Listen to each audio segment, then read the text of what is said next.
CARES is an acronym.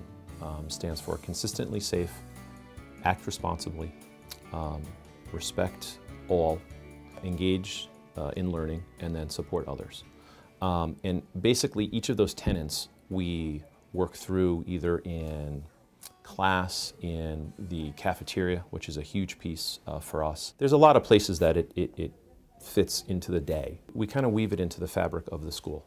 I think it sets them up for a very good foundation down the road. I think in working with kids of this age, you know, they often hear, don't do this, don't do that, don't do this. So it's nice that we kind of put it in a very positive light and a positive spin. But it talks about, you know, being civil in the cafeteria, being civil on the playground, on the bus, and just throughout your day. It really gets into the idea that we are part of a community, that we need to be mindful, again, of our actions and how they impact other people. It's not just about me. It's about my community. It's about acting responsibly. Who are you guys connected to, folks? Start me off. My parents. Your parents. Absolutely. Your parents. Good. Someone else? Brent? Family. Family. In general. Absolutely. If we think about these connections, and there's a zillion more, right? Because you guys make connections all the time, and some of them are, you know, definitely stronger than others. Why are connections important? Anya? Like, if you don't have connections with something, like, if you don't have somebody to stand by you, and like what Olivia said, if you have trouble, you need somebody like to help you through the way. By getting the kids to brainstorm and dialogue about the connections that they have within their own, you know, own neighborhoods or within their own families, and why those connections are so important. I think we can't do enough to reinforce that, because I think a lot of kids feel maybe disengaged, or that their actions don't necessarily mean other things to other people, but they absolutely do. I think it gives the kids something tangible out of something that's intangible. What does good behavior look like? Well, we know it when we see it, but this gives kids something specific. So we give out what's called CARES cards, and we have a CARES wall, which is fabulous. You know, kids are up there with different stars and different things like that for doing random acts of kindness, some people might say, you know, if you catch kids doing good things. So I look at it as it's to do the expected, but it's often the card comes when they do above and beyond, when the kids go out of their way to do something that's really good. So it's little things like, you know, a student will be walking down the hallway and his books will fall, and all of a sudden you turn around and 3 kids are there to pick up. They're not looking for a reward of any sort. It's just, you know, it teaches civility.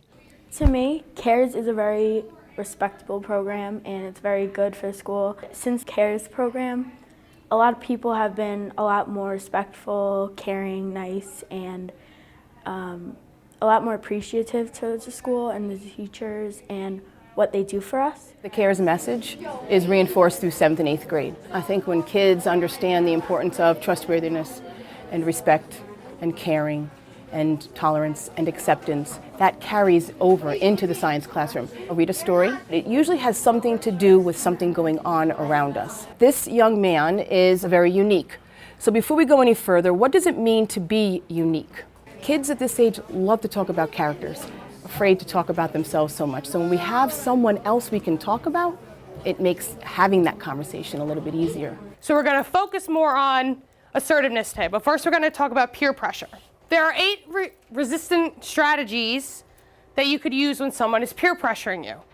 Does everyone know what peer pressure is? Give me an example of what peer pressure could be. We'd give a free service to this Mahopac School District for the 7th and 8th graders to provide continuing education from the CARES program from 6th grade, so we continue on to 7th and 8th. And we cover topics ranging from anger management to stress management to peer relations, how to work with peers, how to listen, actively listen to each other, how to reframe and rephrase back to each other. And this is the time students are starting to grow up and interact in more social areas, and I think to effectively communicate and socialize with each other, they need to do it appropriately in an appropriate way, and this program teaches them these different ways of doing that. I think the more it can be ingrained in their students' mindset that this is how we act from day one, the better off and the more successful it'll be. It's like anything, it's a learned behavior.